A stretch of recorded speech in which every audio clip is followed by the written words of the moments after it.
우리는 쉬어갈 곳이 필요합니다. 바로 여기 안 작가의 서재.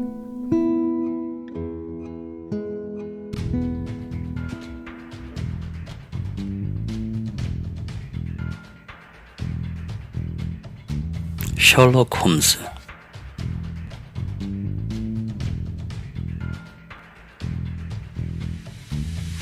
바스커빌의 개.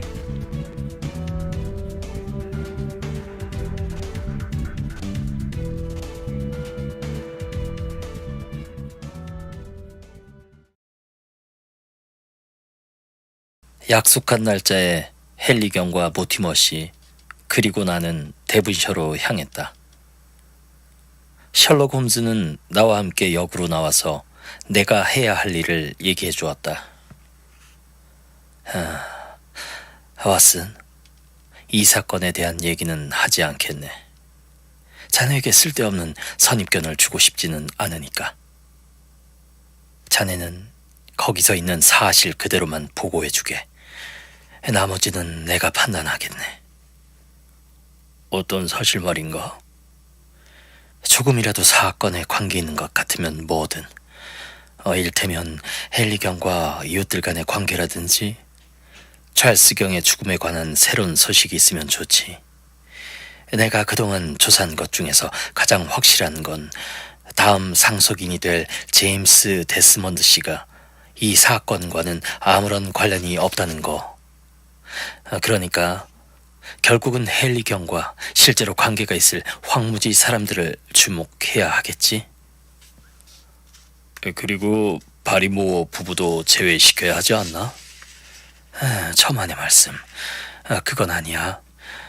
어쩌면 그들한테서 문제가 해결될지도 모르거든. 그들은 유력한 용의자 명단에 놔둬야 해. 그리고 저녁엔 분명 마부가 있을 거야. 황무지에는 농부도 있을 거고 또 모티머 씨의 부인도 있어. 그 밖에 스테이플턴이라는 사람과 매력 있는 여자로 소문난 그의 여동생, 그리고 플랭 클런트 씨와 다른 이웃들 몇 명도 있지. 자네는 그들을 유심히 봐야 하네. 알았네. 권총은 갖고 있지? 물론이지. 항상 지니고 있게. 방심해서는 안 돼. 홈즈가 모티머에게 물었다. 그 후로는 다른 소식 없었습니까? 아니요, 없었습니다. 그런데 우리를 미행하는 자가 있다고 하셨는데 저는 없었다고 확신합니다. 항상 외출할 때마다 세심하게 신경을 썼기 때문에 만약 그런 사람이 있었다면 우리가 몰랐을 리가 없습니다. 두 분께서 항상 같이 계셨나요? 어제 오후 말고는 계속 같이 있었죠. 저는 런던에 오면 항상 하루를 즐기는 시간으로 보내기 때문에 어제 오후엔 외과대학 박물관에 갔었어요. 네, 저는 공원에 갔었어요. 그런데 아무 일도 없었어요. 헨리경이 말했다. 하지만 가지 말았어야 했습니다, 헨리경. 어쨌든 혼자서는 다니지 마세요. 어떤 사태가 일어날지 모르니까요. 아참, 한쪽 구두는 찾으셨나요? 아니요, 결국 안 나왔어요. 거참 재미있는 일이네요. 자, 그럼 안녕히 가십시오. 홈즈는 기차가 막 움직이기 시작할 때 또 말했다.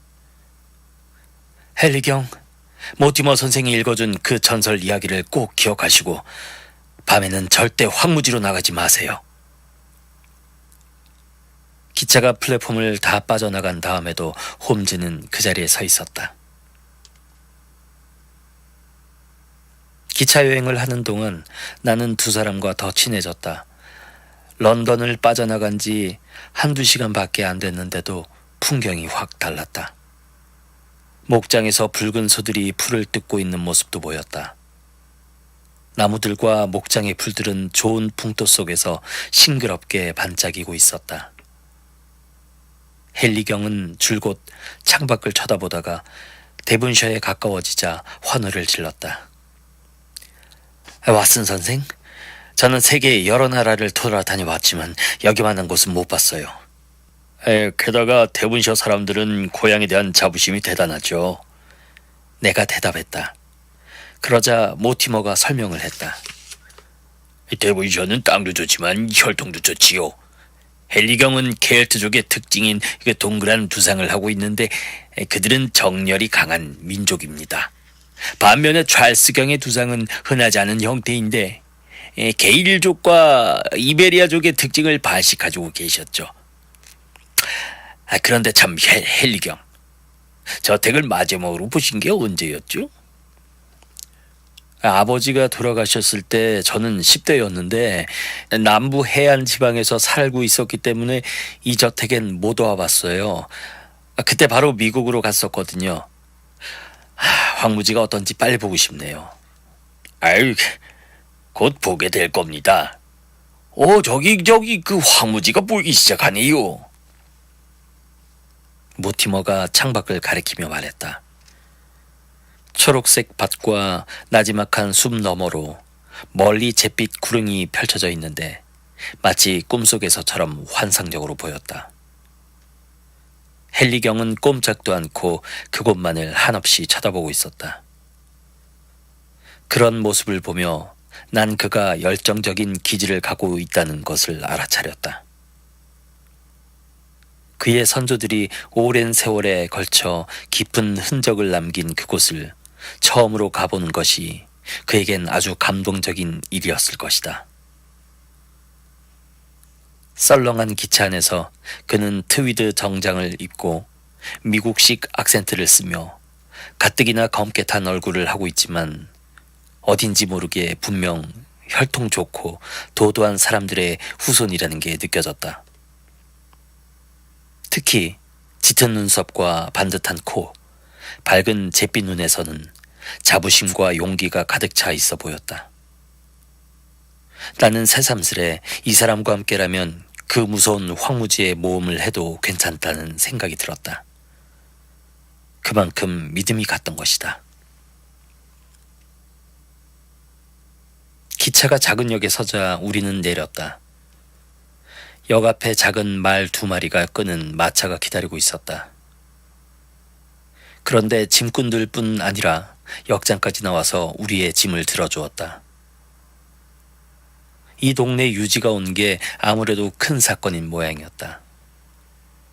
참 조용하고 순박한 마을이었다. 하지만 출구 옆에는 제복 차림의 2 남자가 총을 짚고 서 있다가 우리가 지나가자 날카로운 눈초리로 쳐다보았다. 마부는 나이 들고 체격이 작았는데 바스커빌 경에게 인사를 하고는 곧 마차를 채찍질했다. 물결처럼 굽이치는 목장들이 길 양쪽으로 펼쳐져 있고 이따금 낡은 집들이 나무들 사이로 보였다. 그러나 평화롭게만 보이는 목장 너머에는 톱니 모양의 구름과 황무지가 저녁 노을 아래 음산하게 펼쳐져 있었다. 마차가 길을 꺾어 오솔길로 들어섰다. 그리고 양쪽에 젖은 이끼와 양치 식물이 빽빽히 자라 있으며 수세기 동안 닳고 닳아 패인 울퉁불퉁한 길을 서서히 올라갔다. 청색빛이 도는 고사리와 얼룩덜룩한 찔레나무가 노을빛 아래서 반짝거렸다. 잠시 후 우리는 좁다란 다리를 건넜는데 그 아래로는 바위 사위로 세찬 급류가 지나가고 있었다.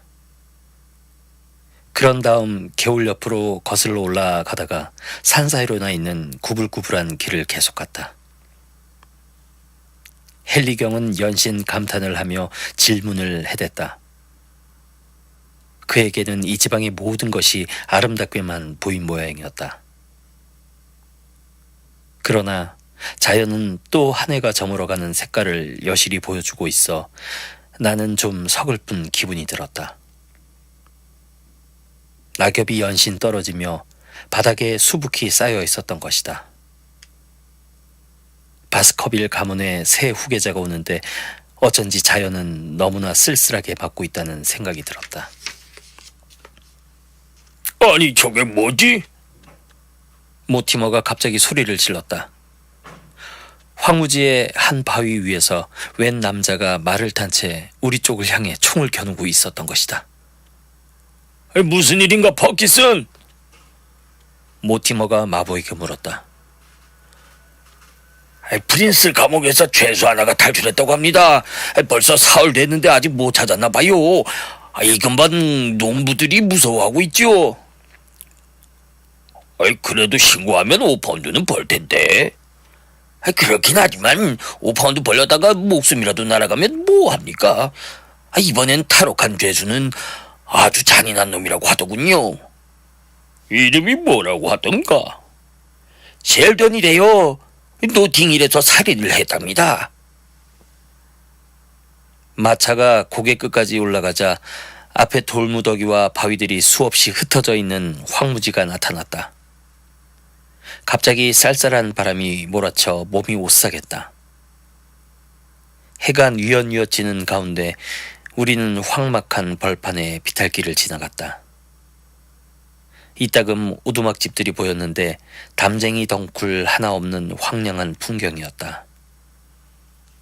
문득 우리 앞에 움푹 패인 지대가 나타났다. 그리고 나지막한 떡갈나무와 전나무가 여기저기 숲을 이루고 있는 게 보였다. 그 나무 숲 뒤로 높은 탑 2개가 솟아올라 있었다. 마부가 그곳을 가리키며 말했다. 저곳이 바스커빌 저택입니다. 헨리경은 몸을 쑥 빼고 들뜬 표정으로 그곳을 바라보았다.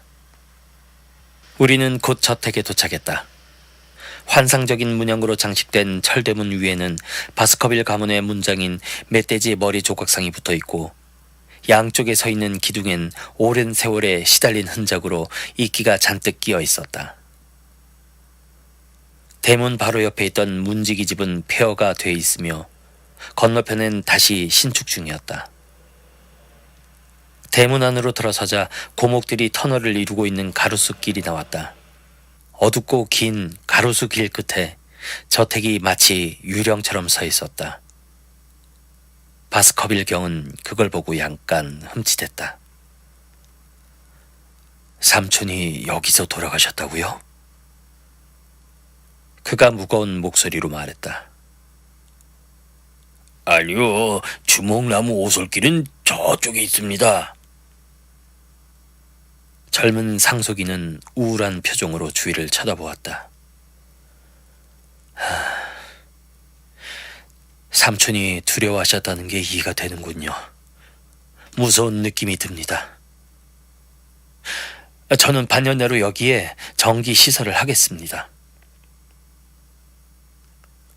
가로수길이 끝나고 잔디밭이 나왔으며 그 뒤로 웅장한 저택이 버티고 서 있었다.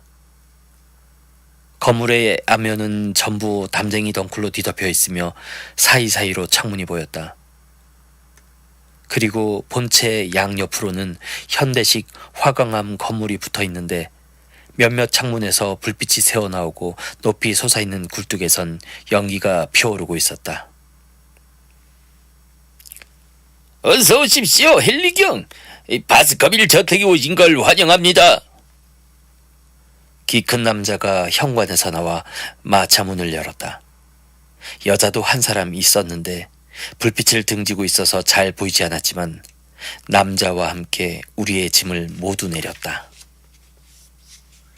헨리경, 저는 이 마차로 바로 돌아가겠습니다. 아내가 기다리고 있어서요. 모티머가 말했다.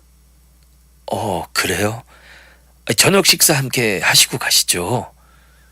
감사합니다만 해야 할 일도 있고 해서 저택을 안내해드리면 좋겠는데 바리모어가 더 잘 아니까 맡기고 가겠습니다. 그리고 제 도움이 필요하시면 언제든 사람을 보내셔도 됩니다. 예. 자, 그럼. 마차 소리가 멀어지고 헨리경과 내가 현관으로 들어서자 뒤에서 문이 무겁게 닫혔다. 그리고 눈앞에 호화스러운 홀이 나타났다. 높은 천장에 나뭇결은 반들반들 윤이 흐르고 큰 벽난로에서는 땔감이 탁탁 소리를 내며 타고 있었다. 헨리 경관아는 으슬으슬 추운 몸을 녹이기 위해 난로 앞에 앉았다. 홀의 긴 창문은 고풍스러운 색깔의 유리로 되어 있고 벽에는 사슴머리와 가문의 문장들이 걸려 있었다. 제가 상상한 것과 비슷한데요. 전통 있는 가문의 집을 그려보라고 하면 이럴 것 같았거든요. 이 홀에서 조상들이 500년 동안이나 살았다니 어무숙해지는데요. 헨리경이 말했다. 주위를 둘러보는 그의 표정은 어두웠지만 어딘지 소년 같은 호기심이 깊이 도사리고 있었다. 바리모어가 우리의 짐을 방에 넣어두고 홀로 들어왔다. 그는 오랫동안 일한 하인답게 잘 훈련된 몸가짐을 하고 있었다. 풍채가 좋고 키가 크며 미남인데다 턱수염을 길러 반듯하게 다듬었으며 얼굴이 창백한 편이라 어딘지 남의 시선을 끄는 면이 있었다. 식사 곧 하시겠습니까? 준비 다 됐나? 예, 다 돼갑니다. 방에 더물을 준비해 두었습니다. 저희 부부는 경께서 새로 사람을 찾을 때까지 모시겠습니다. 바스커빌 저택도 달라졌으니 앞으로 많은 고용인이 필요할 것입니다. 뭐가 달라졌다는 소린가? 아닙니다. 찰스 경이 계실 때는 은퇴하신 상태였기 때문에 저희 두 사람으로 충분했다는 뜻이었습니다. 하지만 경께서는 많은 사람을 만나실 테니까 집안에도 고용인이 더 필요할 것 같다는 생각입니다. 자네 부부는 일을 그만두고 싶은 건가? 예, 하지만 경께서 적응하신 다음에요. 자네 집안은 대대로 이 저택에서 함께 살아온 걸로 아는데 나는 그런 오래된 관계를 깨트리고 싶지 않네.